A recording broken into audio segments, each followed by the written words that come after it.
Hey everyone, Dr. Jason here to teach you how to power on your Theragun.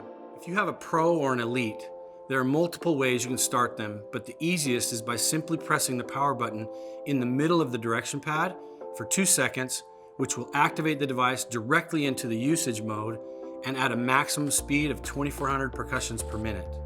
Now, pressing the power button once, not holding it down, will activate the OLED screen indicated by the Theragun T appearing along with the current battery charge.